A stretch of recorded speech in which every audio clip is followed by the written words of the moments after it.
Hey guys, how you doing today? Alrighty, we're going to look again at self-driving cars. Now, I had originally planned today to do the space station and the elevator and everything else, but I'm getting really bad crashes just now with larger builds, not even that big.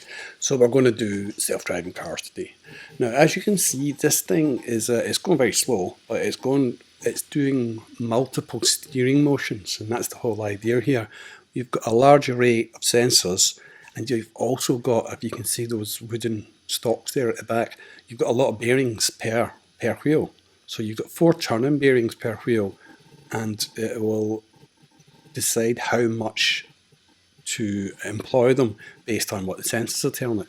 So when it gets into a corner like this, it can actually turn itself right around without even touching the wall, because it just keeps applying more and more and more bearings. Watch this one, just to prove it. It does not touch the wall. You think it does, but it doesn't. Okay, so this is speeded up because it was a slow beast. If you try to put any speed on it at all, it just starts crashing all over the place. It's no good. So that's the big challenge today, is to build a machine that will go at a reasonably good speed. And then when it comes up against a serious obstacle, it will slow itself down, i.e. brake, and then execute the turns, whatever turns it happens to need, and then speed up again. So that's the challenge. But that's going to be just in a few minutes after we've done this guy. So just to demonstrate here, you can see when it takes a tilt at a flat object like this, and that was it not speeded up. It wasn't going that fast. It couldn't handle it. It just could not handle it at all. So that's the hurdle we've got to get over. We've got to try and beat that. As you can see, once it gets into a fix, it just it goes mental. It's not really ready for any serious off-road work yet, or even any being unleashed. But it was a good first attempt, and it's worked quite well. As you can see, this speed just turned up a tiny little bit extra, and it starts banging into things. Just can't handle it. You get a good look here at the bearings in operation. You see there's like 3 of them, 4 of them, all going at one time based on whatever sensor happens to be triggering them. So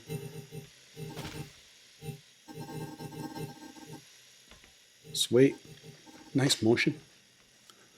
So the sensors on the side are not doing anything. I'd intended to use them for keep away and get back in type sensors, but didn't do it.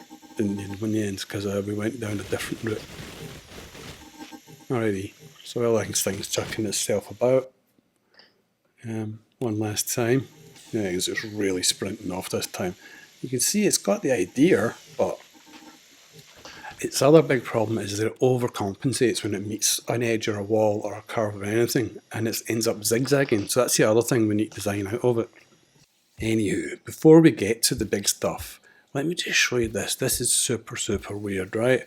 This was me just stitching up the back bearings on the first one so that they wouldn't flop about, yeah? Now I've got quite a lot of bearings on it, and as soon as I get to the last one, this is what happened. Has anyone ever seen a creation do this in this game yet? Couldn't believe it. Now what it turned out, it was one set of bearings that I put on, it just didn't like. It really wasn't happy with them at all, and when I took them off, it just behaved itself and continued to do so. But that's mental. There's no batteries on it. There's nothing there, and there's no switches. There's nothing. It's gone absolutely batshit. Quite funny too, huh? So that was that. And my little entertainment slot over for one day. Back to the grinds.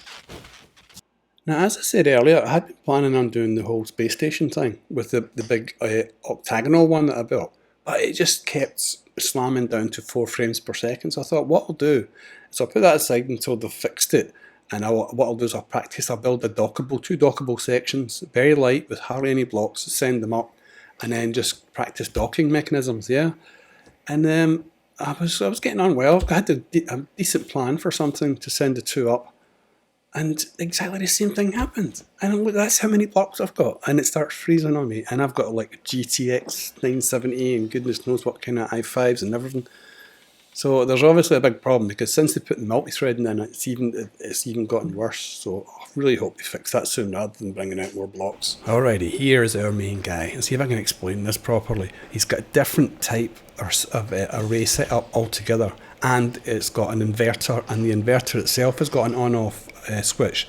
That's why it jumps forward like that before the inverter can get cancelled out, because it's trying to speed away.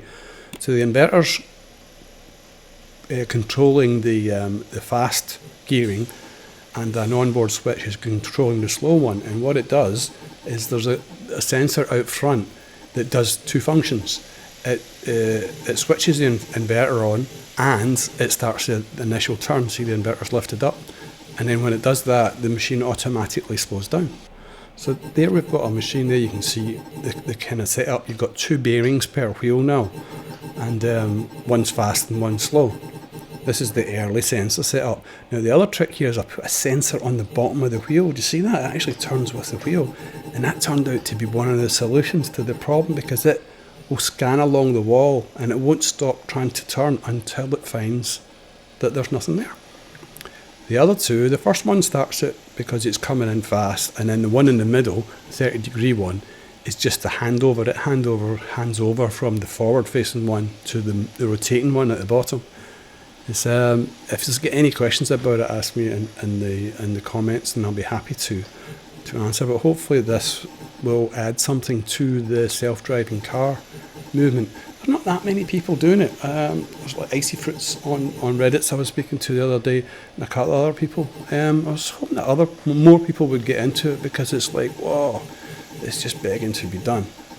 You have a really nice look at it all spinning around there. Very precise. Yeah. Now it did escape a couple of times out of the pen before I had it all walled in, and I just let it go to see how it would get on, and it sort of fared okay, 50-50. It's not really designed yet for off-road stuff. It doesn't do too bad.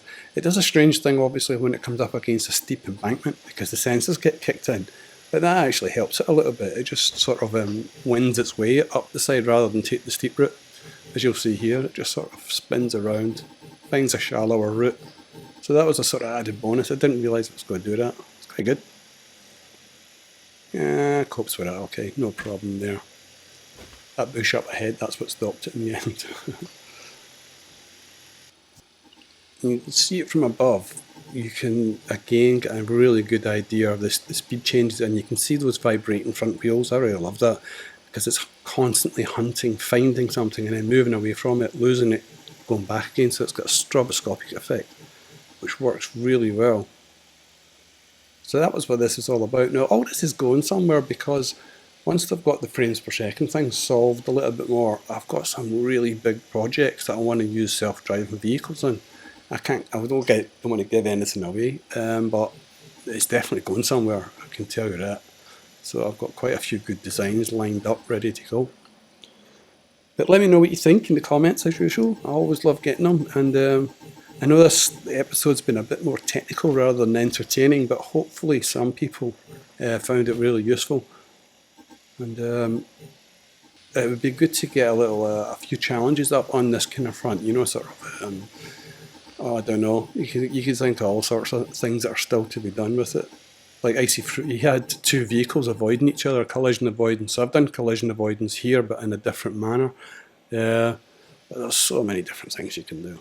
So many different things. These controllers are just great, I love them. Okay, so before we wind it up, I'll just show you what it's like up close. You can see that the one that's actually on the wheel is also turned in at 30 degrees, so that it constantly hunts for the nearest wall to hug.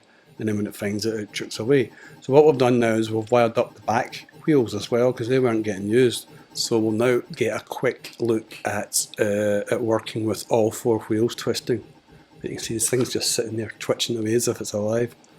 It's so difficult to use the controllers and that many bearings on one machine, because if you make a mistake and you're trying to find out where you are, oh, you just get totally lost. It's really bad.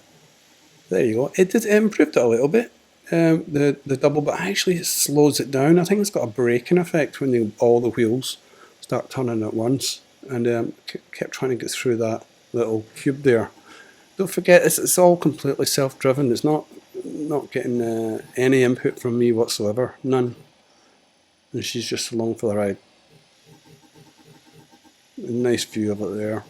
Working perfectly. So I'm quite happy with that setup. I think I can change that now and make a better looking car, faster car. Definitely faster. And then start, getting these projects together. But you can probably guess what some of them are, but yeah, there's just loads of stuff to do. Anyway, guys, hope this one wasn't too boring for you, but I just wanted to share this, and I will catch you later. It should be Space Engineers next, and then Besiege after that, if all goes well. Alrighty, take care, guys. Catch you later. Bye.